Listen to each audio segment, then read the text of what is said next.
Viewers, welcome back to my YouTube channel commerce point MD. I hope you all are well. तो आज हम लोग discuss करने वाले हैं MCQs of Assam UP TET economics portion का, जो नेचुरल रिसोर्सेज है उस टॉपिक का। ठीक है, तो चलो शुरू करते हैं। पहले, which one is not included in the natural resources? इनमें से कौन से नेचुरल रिसोर्सेज में इंक्लूड नहीं किया गया है? लैंड को किया गया है, रेन वाटर, फिशरीज, तो क्लॉथ को नेचुरल रिसोर्सेज में इंक्लूड नहीं किया गया है। ठीक है, तो next, the three main sources of natural resources are land surface, interior of earth, water resources, land, mountain, interior of the earth, land surface, interior of the earth, air surface, the land surface, mountain। तो इनमें से किनको main sources बताया गया है? तो पहला answer है land surface, interior of the earth and the water surface. ठीक है, उसको ध्यान में रखना है। क्या क्या? लैंड सरफेस जो जमीन है, पानी का जो रिसोर्सेज है, और इंटीरियर ऑफ द अर्थ, और दुनिया के अर्थ के अंदर जितने भी इंटीरियर के अंदर जो भी है सबको नेचुरल रिसोर्सेज के अंदर घुसाया गया है। Next, which country is very poor in natural resources but economically well developed? इनमें से कौन सा कंट्री है जो नेचुरल रिसोर्सेज उसमें कम है लेकिन इकोनॉमिकली डेवलप्ड है?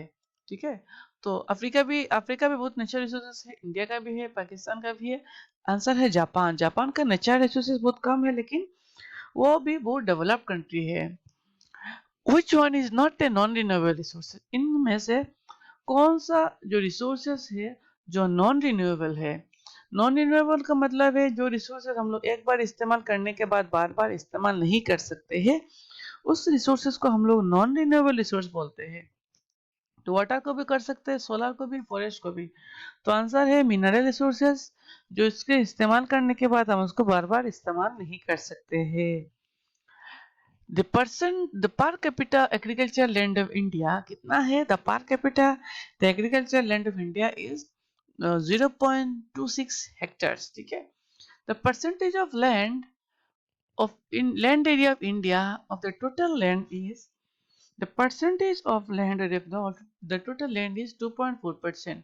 इसको मैंने बहुत बार डिस्कस पहले भी किया है। ठीक है, 2.4%। The coverage of forest in the total area of India, the coverage of forest, the total area of India कितना है? इंडिया में टोटल फॉरेस्ट कितने कवर करता है? आंसर है हम लोगों का 23%। 23% लैंड, जो 23% एरिया इंडिया का फॉरेस्ट कवर करता है। उस पॉइंट इंपॉर्टेंट है उसका। The India's position in the world, position of mica, India का मीका जो प्रोड्यूस करते हैं, इंडिया का पोजीशन कितना है? मीका का पोजीशन इंडिया का पहला है, फर्स्ट पोजीशन है। ये बहुत अच्छा बात है Indian economic point of view. ठीक है, next, the percentage of export of India supply through the sea, India का एक्सपोर्ट थ्रू द सी कितने प्रतिशत होता है? तो आंसर है हम लोगों का 95%। 95% हम लोगों का जो सी एक्सपोर्ट है वो सी से होता है, through the sea. Indian Arabian सागर, और डिफरेंट जो हम लोग का बॉर्डर का जो सीज है उनसे होता है 95%। उसको ध्यान में रखना है। The country which is used tide power जो है वो कौन सा कंट्री यूज करता है? तो आंसर है फ्रांस यूज करता है।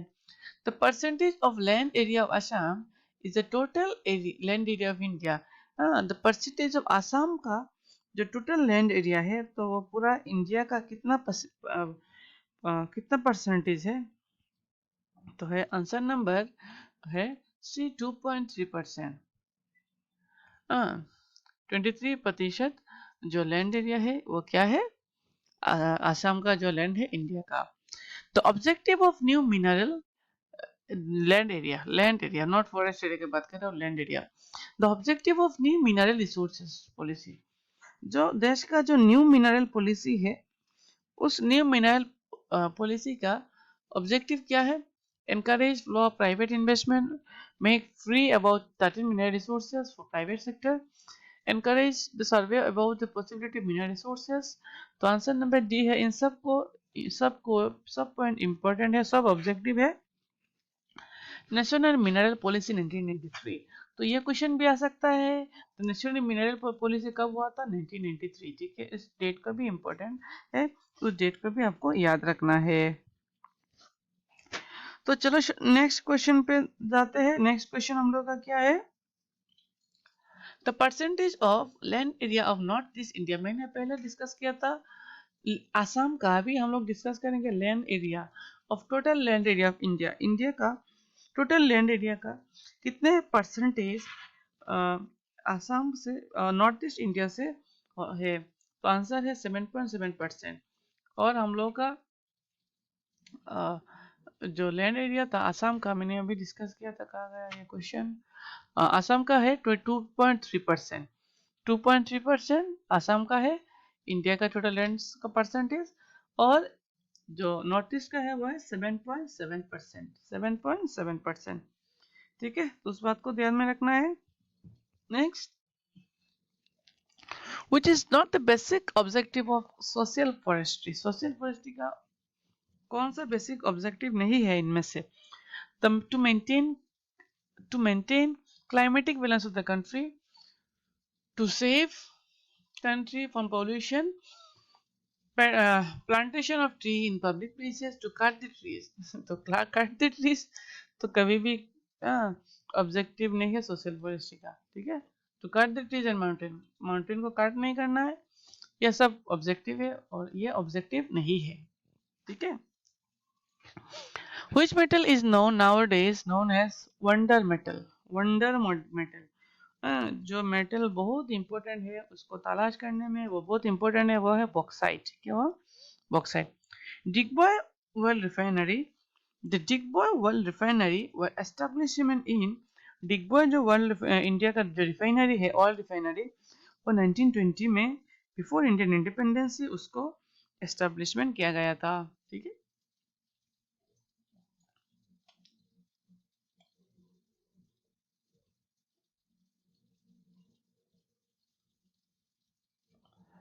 नेक्स्ट हम लोग देख लेते हैं मैग्नाइज production.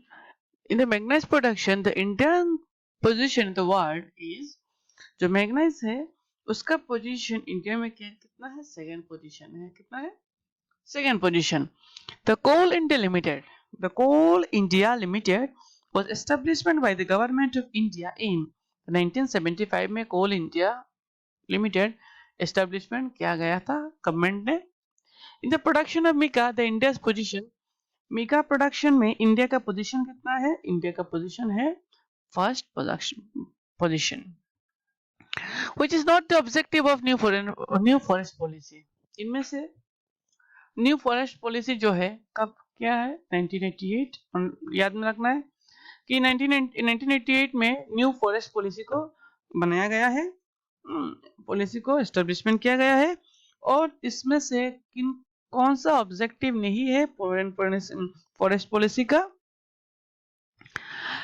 To remove to discourage the foreign based industries, to remove the government intervention upon the foreign sector, to make the foreign free from private sector, to restrict the use of foreign resources any field except the foreign based industry। तो क्या है? तो answer number B है to remove the government intervention upon the forest sector. Government का जो intervention है उनको reduce किया गया है, ठीक है। Which one is not correct? Which one is not correct? इनमें से कौन सा आंसर करेक्ट नहीं है? आप पता लगा सकते हो। Natural resources are not produced. Natural resources are not produced. The natural resources are free gift of nature. Natural resources are discovered. No other resources can be created by natural resources. Which one is not correct? इनमें से कौन सा answer which one is not correct? Correct नहीं है। Which one is not correct? No other resources can be created. No other resource can be created by natural resources. Natural resource का कोई भी resource इस्तेमाल नहीं बना सकते क्या? नेचुरल रिसोर्स की हेल्प से अदर रिसोर्स हम लोग क्या कर सकते हैं, क्रिएट कर सकते हैं। इनमें से ये आंसर नॉट करेक्ट है, ठीक है। The percentage of fish supply of India of the total production of fish in Asia is the percentage of fish supply. India का जो टोटल जो फिश प्रोडक्शन है उनमें से इंडिया का कंट्रीब्यूशन कितना है एशिया में, तो ये है 9%, ठीक है। The National Biogas Development Project of India took place. The National Biogas Development Project of India took place in answer number 1981 to 1982. The total number of tributaries of the Brahmaputra rivers are total number tributaries कितना है Brahmaputra river का, Brahmaputra river का total number of tributaries are answer number हम लोगों का 50 है, ठीक है। 50 करेक्ट आंसर है हम लोगों का। The percentage of irrigated land of total land of Assam, irrigated land, ठीक है, इरिगेशन हम लोग कर सकते हैं। कितने प्रतिशत लैंड है जो इरिगेशन के लिए है, तो ये है हम लोग का 24%, जिसमें हम जिस लैंड को हम लोग इरिगेशन पर्पस में, एग्रीकल्चर पर्पस में हम लोग और water purpose, it means irrigation purpose के लिए हम लोग इस्तेमाल कर सकते हैं। Which one is not objective of new mineral policy? Which one is not the objective of new mineral policy? इनमें से मिनरल पॉलिसी का ऑब्जेक्टिव कौन सा नहीं है, तो to promote foreign trade mineral ये तो है, टू प्रमोट रिसर्च ये भी होगा, to develop mineral research sweet national struggle, to allow the private, तो मिनरल सेक्टर में प्राइवेट को एंटर किया गया है, ठीक है। तो यह करेक्ट आंसर, ये answer not basic objective, not इनमें ये बेसिक ऑब्जेक्टिव में इंक्लूड नहीं किया गया था। The out of total area of Assam, the forest areas are covers only, total area के आसाम में फॉरेस्ट का कितना एरिया कवर करता है 22%, तो ये इंपॉर्टेंट है। तो फॉरेस्ट रिसोर्सेज हम लोग का आसाम में बहुत ज़्यादा है। अगर हम लोग उसको फॉरेस्ट रिसोर्स को अच्छी तरह इस्तेमाल करते हैं तो हम लोग का आसाम का इकोनॉमी को हम लोग अच्छी तरह डेवलप कर सकते हैं, ठीक है। तो ये था नेचुरल रिसोर्सेज का कुछ एमसीक्यूज, और एमसीक्यू आना बाकी है। एग्जाम से पहले 1 वीक पहले मैं सब एमसीक्यू आपको दे दूंगा, ठीक है। नोट चाहिए इस टॉपिक का मुझे व्हाट्सअप कर सकते हैं, और मुझे फॉलो कीजिए इंस्टाग्राम पे, ठीक है। Thank you so much.